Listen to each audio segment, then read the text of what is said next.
When the Life and Death Brigade was first introduced, my interest was piqued. It was mysterious, it was whimsical, it was different. It was a nice contrast to the coziness of Stars Hollow. I'm much more partial to the earlier seasons, but I got excited for the Life and Death Brigade in the later seasons. At the end of the day, however, I felt like the show didn't utilize this society to its full potential. So I want to talk about the Life and Death Brigade and why I think it's kind of a missed opportunity for the show.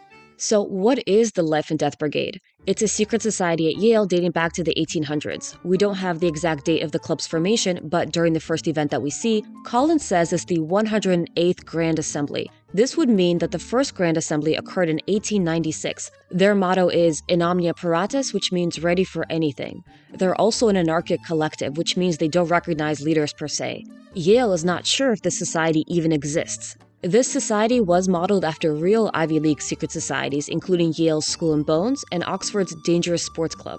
The main premise of the club is that they perform dangerous stunts. The Life and Death Brigade members. The main members that we know about are Logan, Colin, and Finn.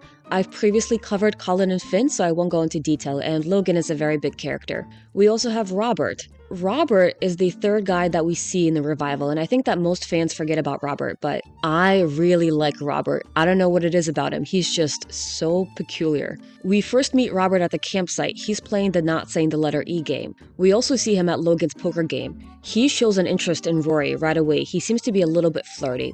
Robert has this kind of a serial killer stare about him, and his delivery is very blunt. It's very emotionless, but makes it kind of intriguing. His interest in Rory pays off because we later see that he invites her to Finn's birthday party. Business or pleasure? Social origins of dictatorship and democracy, lord and peasant in the making of the modern world.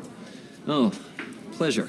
He's very formal in the way that he speaks, and there's something about him that gives this impression that he's highly intelligent but also a complete jerk. His costume idea for the Quentin Tarantino party is also brilliant.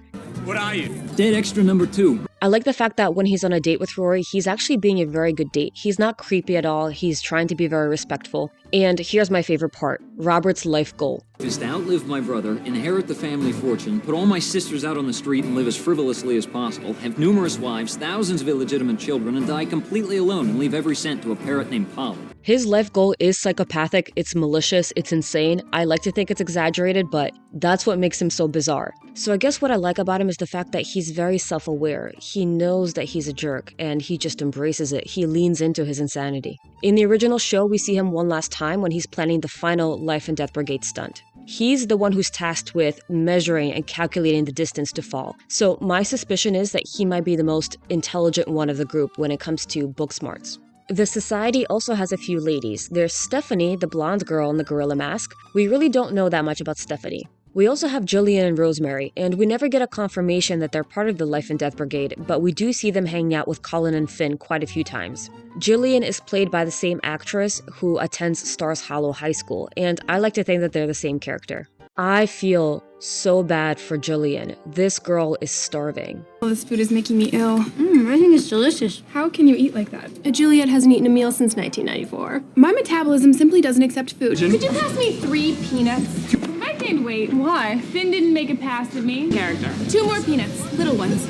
Her life goal sounds like it's malicious, but what I see is someone who's in pain and someone who's very insecure.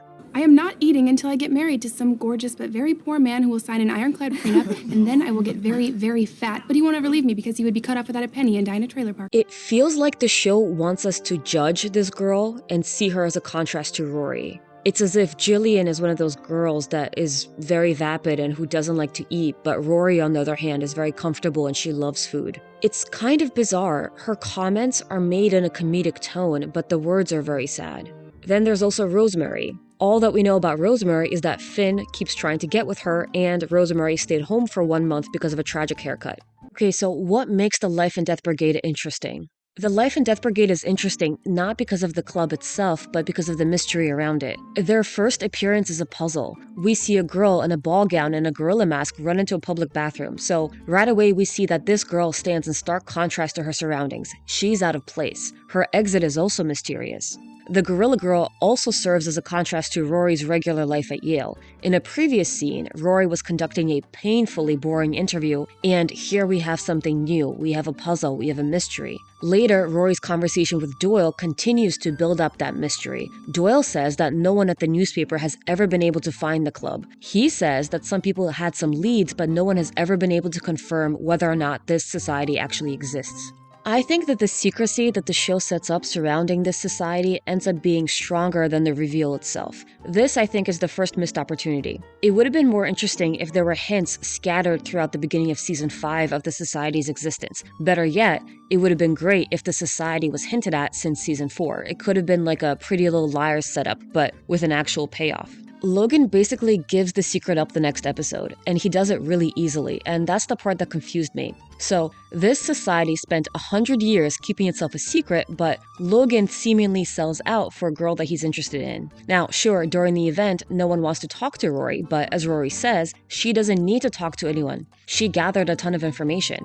Going to the event itself kills the entire mystery. Now, everyone has all the details of what exactly happens during a Life and Death Brigade event. Logan says that he had to do some arm twisting to allow her to come, so clearly the society accepted. But he does give her a bunch of rules. No photos, no physical descriptions of anyone because the Connecticut police is after them, no revealing of the location, and she can't mess with the integrity of the event.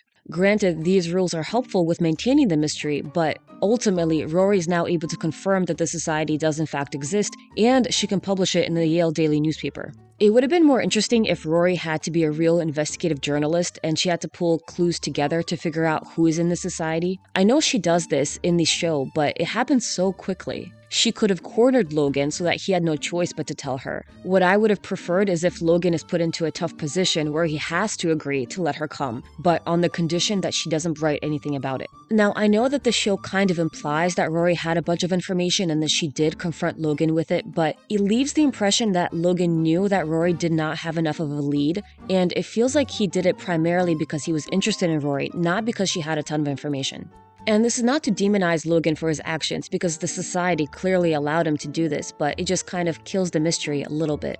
The actual Life and Death Brigade event is simple, but it's beautiful. I really like the aesthetic. What I appreciate about the party is that it provides a different setting. It has the same whimsical tone as a Stars Hollow event, but with a little more opulence. Everyone is in their 1930s style dress, and the tents are vintage style safari. Logan takes Rory to her tent, and I cannot believe that they left the candle on unsupervised. This whole place should be in flames. Even though the Life and Death Brigade's major stunts involve jumping, I think the real danger is how reckless they are when it comes to candles. Something else that I thought was interesting is the games that they play. For example, not saying the letter E game is actually not just quirky, but it's quite intellectual. That requires a lot of brain power. This is exactly the type of game that nerdy smart kids will play. It kind of feels like a LARPing party, but with a lot of money. So, LARPing, as you probably know, stands for live action role playing. I've managed to find a group with an extremely high ratio of virgins.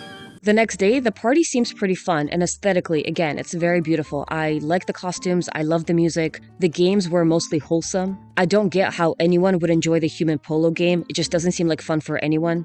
The stunt itself felt a little underwhelming, but still pretty cool. I mean, these are college kids, and the fact that they managed to even organize this event, I think, is kind of impressive. All in all, it's just a very beautiful aesthetic, and the party as a whole is a lot more fun than a regular college party.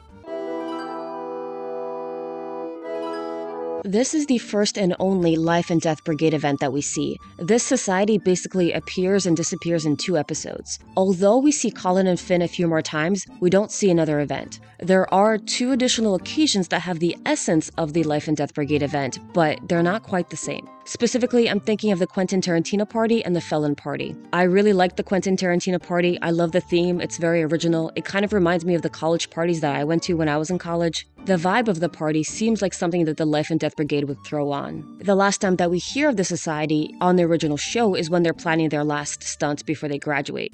Get ready, Rory. Get ready, Rory. What the?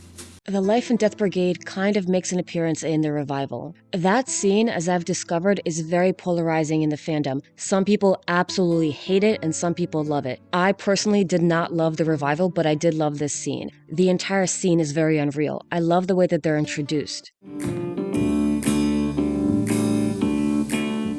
The lighting and the color is very different. It's cinematic. Tank Sade, the actor who plays Finn, said that it took them months to film that scene. And this scene is also an homage to Across the Universe. I'm a very big Beatles fan, so I absolutely loved the music. I loved the homage to Across the Universe. I thought it was very great.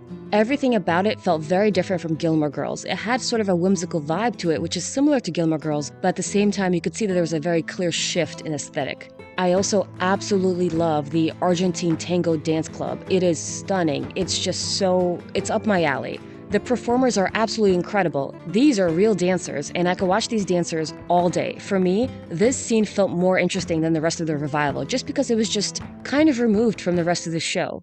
Okay, and here's a confession. When I originally watched the show, I never finished it, but I thought I did. So my stupid brain sat down to watch the revival, and I thought that I missed probably the last season. And it wasn't until I was watching the revival that it hit me that I missed most of the show. And so the revival was my first introduction to the Life and Death Brigade, and it got my interest really excited. It looked very different, and so I wanted to go back and rewatch the show and see what I missed.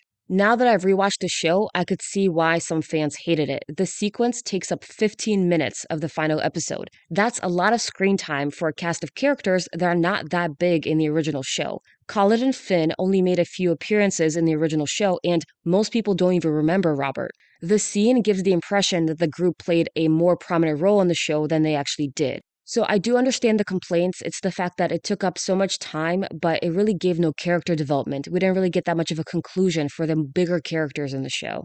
Visually, though, the whole scene looked really cool, and I do feel like it lagged in some parts, and some of it felt a little bit contrived. I know the other major complaint is the fact that it felt so out of place from the rest of the show, and I guess for me, that's an aspect that doesn't bother me, and it's actually an aspect that I liked. I liked the contrast between the regular world and this whimsical, bizarre world.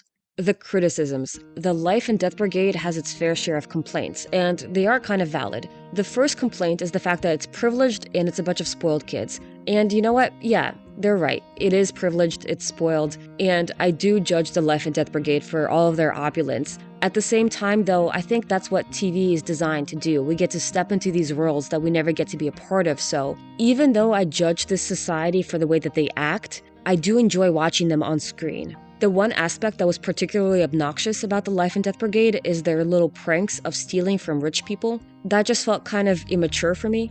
The other criticism is the fact that the Life and Death Brigade is kind of lame and kind of boring and maybe kind of cringy. And I think that this complaint comes from the fact that it's a very wholesome society when you look at it. They never do anything outlandish. We know that in real life, these kids would not be doing what we see them doing on screen. There would obviously be drugs involved. There would be a lot more partying. There's probably going to be an orgy. There's no orgies. I heard a lot of wild things go on. But the thing is that Gilmore Girls had its hands tied when it comes to what they could show on screen. This show had to be very sanitized. The show could not address serious issues. We never see really serious topics brought up on the show, or at least not topics that a family-friendly show could discuss. I did feel that the event itself was a little bit underwhelming, but I really liked the aesthetic of it overall, and I do understand that the show could only do so much when it came to what they could depict. It still had to fit the vibe of Gilmore Girls. It still had to be quirky. It still had to be wholesome, and they really couldn't do anything that was too dangerous. And in defense of the Life and Death Brigade, some of these things that they do is in fact very dangerous. Logan does say to Rory at one point that no one has ever died, and I feel like that's a lie, because we see that Logan has a brush with death because of a Life and Death Brigade stunt.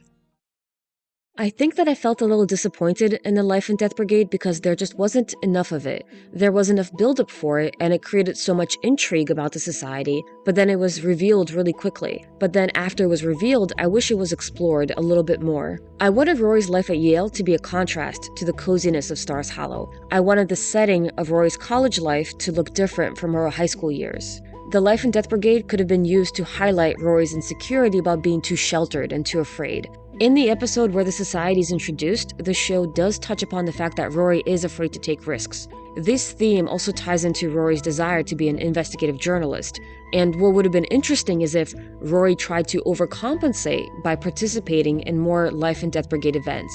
Rather than have Rory take a nosedive abruptly by stealing a yacht, it would have been interesting to see her slow descent in a few episodes, where she goes out partying at parties where things are implied, and then waking up hungover and going home to the very bright and colorful world of Stars Hollow. Also, at the end of the day, I would have just loved to see a few more parties. The Life and Death Brigade would have been perfect for a Halloween episode. I would have loved to see a David Lynch themed party. I feel like the show could have played around with subtext a lot more. And if they were going for opulence, I think they should have really went for it. I would have loved to see a lot more of a burlesque Cirque du Soleil aesthetic. It would have been fun to see more acrobatics, more dancing, more money being spent on ridiculous things. This would have been another great way of demonstrating the privileged world that Rory has stepped into.